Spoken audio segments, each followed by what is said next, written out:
Brittany could feel anger boil inside her. How could someone be so rude? She never asked for this.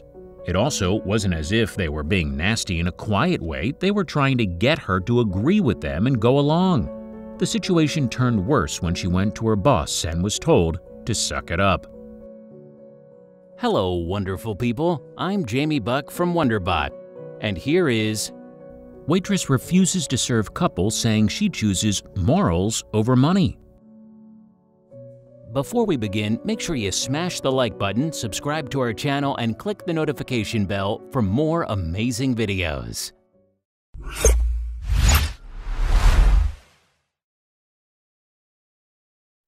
Brittany Spencer had been working as a waitress for the past 2 years, and she thought she had seen it all. Every kind of person came and went through Fat Joe's Bar and Grill in Fond du Lac, Wisconsin. And when an elderly couple walked through the doors, she didn't think anything of it at first. However, when they took their seats, their expressions changed. Straight away, Brittany knew they were going to be difficult. The couple looked around the diner with disgust slapped on their faces, as if they had just stepped into their worst nightmare. Fair enough, this wasn't a Michelin star restaurant, but the food was good. Brittany dismissed her first impressions. She knew she could cheer them up with her bubbly personality. But she had no idea how wrong she was. She approached and offered them menus. There wasn't even a hello back as she handed them menus. The woman scrunched her nose like she smelled something awful. This was going to be a difficult table. She walked away, but when she turned around, she saw the couple was pointing and laughing at another customer in the corner of the diner. The target of their bile was a regular and very pleasant customer. What was their problem? Little did Brittany know she was about to find out.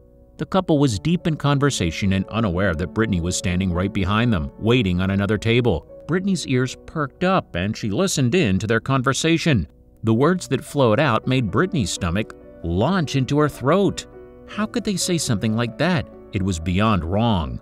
As Brittany came to them to take their order, she asked them what she thought about the other customer.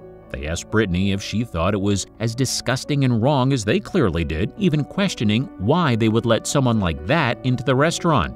Their old faces were filled with nothing but vile judgment.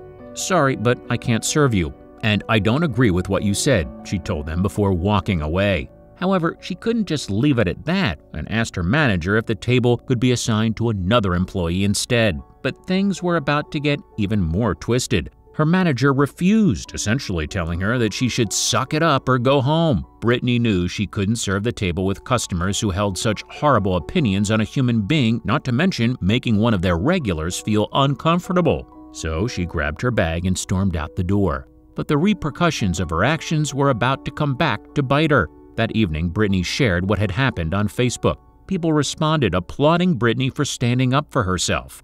And some even called out the diner where the event took place. As she shut down her laptop and nestled into her bed, Brittany let out a sigh of relief. Everyone, it seemed, was on her side.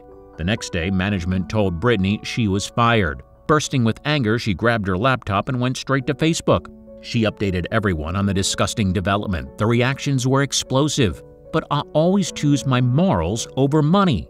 See ya," she concluded. But the owners of the diner had a very different opinion. The co-owner of the diner commented that Brittany was fired because she refused to do her job she was hired to do. In all her years in the industry, she said she had heard plenty of conversations she didn't agree with herself, but you just get on and do your job. Their neutral stance, however, didn't calm the stormy waters. Brittany and others said that allowing hate speech to occur in your establishment without any response was turning a blind eye, which she sees as the same as saying the hateful things oneself.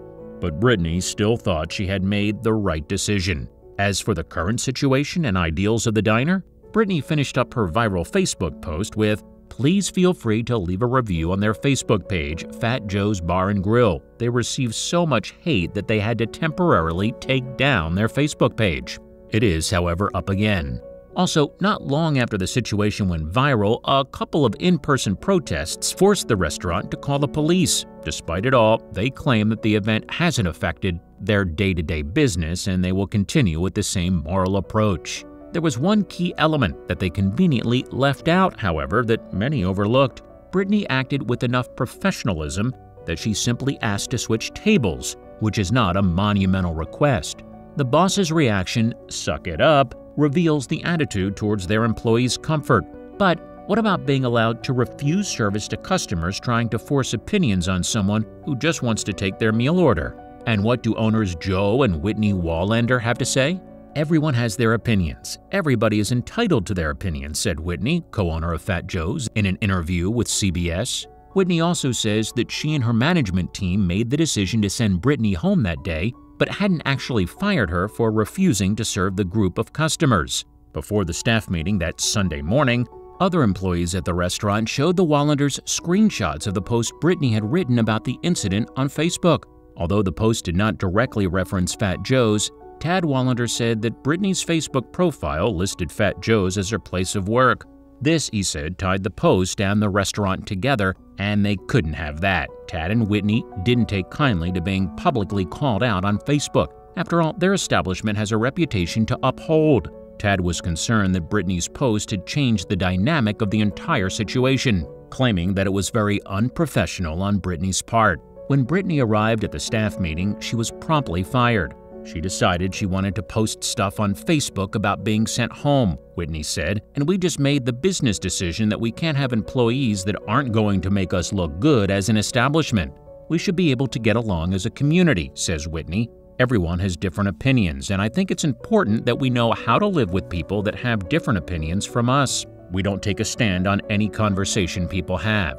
We're not going to impose anyone's political beliefs, moral beliefs, ideals, or any single person. We're just here to serve food and drinks, Tad told USA Today. Even though the restaurant's owners feel justified in their actions, others argue that they should have known better, especially in today's political climate. Discrimination has been in the political and media spotlight in recent months, and campaigns that hope to raise awareness about the issue are working harder than ever before. And as a result, most people do not take kindly to any form of bullying. After Brittany's post, Fat Joe's Facebook page turned into a political battleground, Tad said, forcing him to take it down. Brittany's post wasn't something he wanted the restaurant to be involved with. Then, just a day later, the business received over a dozen threatening emails. According to the owners, Fat Joe's always seeks to be as neutral as possible, as well as respectful.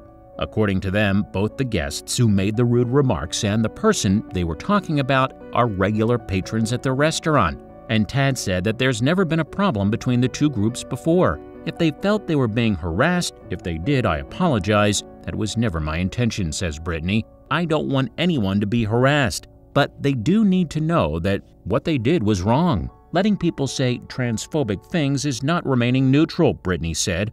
I didn't make a scene. I wasn't asking for them to be kicked out. I didn't want to take the table. On its part, the restaurant seems to be doubling down after the backlash. Tad said that the restaurant welcomes everyone, and this apparently also includes obnoxious customers who like to harass other patrons. If you want to walk in our front door and you want to have our food and drinks, watch TV, watch live music we provide, we're going to serve you the best we can and make you happy with your standards, Wallander told WTMJ. Brittany said she harbors no ill will against Fat Joe's or the establishment's owners, but she does hope that the response they received online will serve as a learning experience and that, in the future, they won't let hate speech go unchecked. I hope this incident will open people's eyes that hate like this and it's still occurring in 2020, and the idly standing by and spreading hate is just as bad as spreading it yourself, she said.